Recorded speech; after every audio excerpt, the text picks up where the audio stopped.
ఆశ్వయుజ శుద్ధ పాడ్యమి నుండి శుద్ధ దశమి వరకు దేవీ నవరాత్రులలో రోజుకొక దుర్గా రూపమును ఉపాసించవలెను.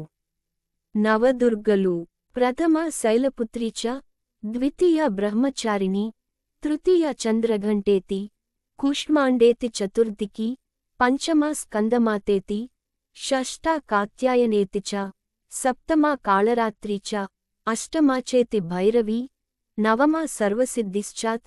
నవదుర్గా ప్రకీర్తిత. దుర్గా ధ్యాన శ్లోకము.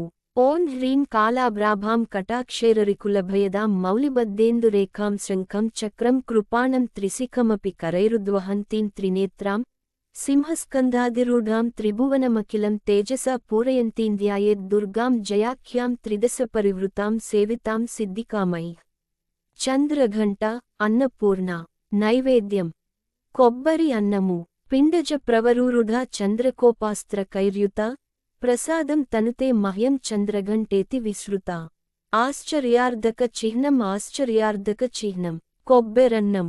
చంద్రఘంట దుర్గా. దుర్గాదేవి 9 అవతారాల్లో 3వ అవతారం.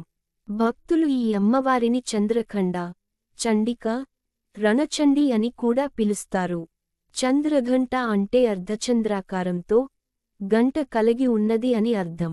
నవరాత్రులలో పూజించే నవదుర్గల్లో 3వ అవతారమైన చంద్రఘంటా దేవి ధైర్యానికి, శక్తికి, తేజస్సుకు ప్రతీకగా భక్తులు భావిస్తారు. ఆమె తన తేజస్సుతో పూజించిన వారి పాపాలు, ఈతిబాధలు, రోగాలు, మానసిక రుగ్మతలు, భూత భయాలు దూరం చేస్తుంది. పురాణ గాథ. శివుడు పార్వతి దేవిని వివాహం చేసుకోవడానికి ఒప్పుకున్న తరువాత ఆమె ఎంతో సంతోషిస్తుంది. పార్వతీదేవి తల్లిదండ్రులైన మేనకాదేవి, హిమవంతులు కూడా పెళ్లికి అంగీకరిస్తారు. పెళ్లి రోజున శివుడు దేవతలతోనూ, మునులతోనూ, తన గణాలతోనూ, శ్మశానంలో తనతో ఉండే భూత, ప్రేత, పిశాచాలతోనూ తరలి విడిదికి వస్తాడు. వారందరినీ చూసి పార్వతి తల్లి మేనకాదేవి కళ్ళు తిరిగి పడిపోతుంది. అప్పుడు అమ్మవారు చంద్రఘంటాదేవి రూపంలో శివునకు కనిపించి, తమ కుటుంబం భయపడకుండా ఉండేలా తన వేషం మార్చుకోమని ఆయనను కోరుతుంది. అప్పుడు శివుడు రాజకుమారుని వేషంలో లెక్కలేనన్ని నగలతో తయారవుతాడు. అప్పుడు ఆమె కుటుంబ సభ్యులు, స్నేహితులు, బంధువులు భయం పోయి శివుణ్ణి వివాహానికి ఆహ్వానిస్తారు. ఆ తరువాత శివ, పార్వతులు వివాహం చేసుకుంటారు. అలా ప్రజల భయాన్ని పోగొట్టేందుకు అమ్మవారు మొదటిసారి ఇలా చంద్రఘంట అవతారం ఎత్తింది.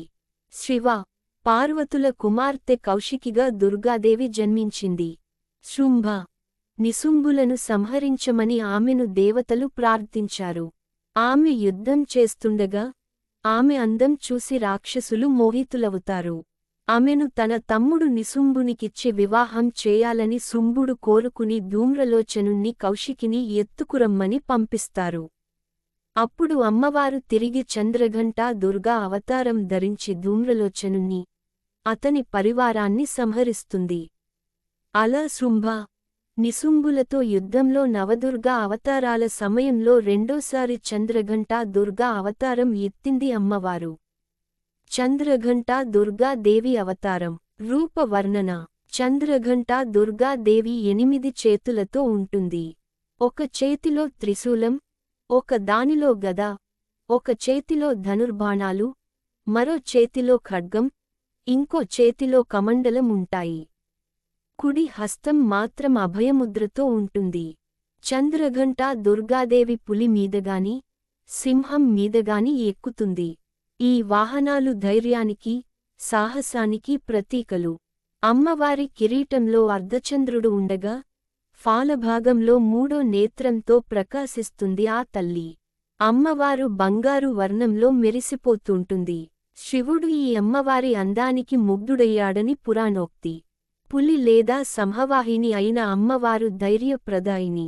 నిజానికి ఈ రూపం కొంచెం ఉగ్రమైనా, ఆమె ఎల్లప్పుడూ ప్రశాంత వదనంతోనే ఉంటుంది.